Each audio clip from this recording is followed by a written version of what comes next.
আসসালামু আলাইকুম। আজকে মাছগুলোকে আবার খাবার দিয়ে দিয়েছি। এখানে পাঙ্গাস এবং তেলাপিয়া আছে।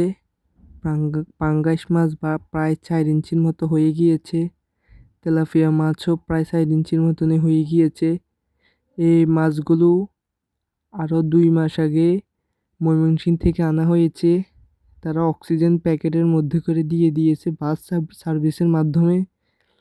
আপনারা চাইলে আমি তাদের ফোন নাম্বার দিয়ে দিতে পারি। মাছগুলো খুবই ভালো পড়েছে। প্রায় 90 ভাগ মাছই টিকেছে আলহামদুলিল্লাহ।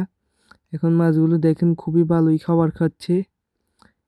আমরা মূলত ফাঙ্গাস মাছগুলোকে খাবার দিচ্ছি, তার সাথে তেলাপিয়া মাছও কিছু খাচ্ছে। তেলাপিয়া মাছ খুবই দ্রুত বড় হয়, 6 মাসেই প্রায় 3-4 কেজি চলে আসে। আপনারা সবাই দোয়া করবেন যেন ভালো একটা প্রফিট করতে পারি। কিন্তু এখনও দেখেন বন্যার কারণে দেখছেন জল প্রায় দুইটার সাথে একসাথে হয়ে গিয়েছে। এখন দেখেন কিভাবে মাছগুলো খাবার খাচ্ছে। খুবই অ্যাক্টিভ মাছগুলো, মাশাআল্লাহ। আসসালামু আলাইকুম।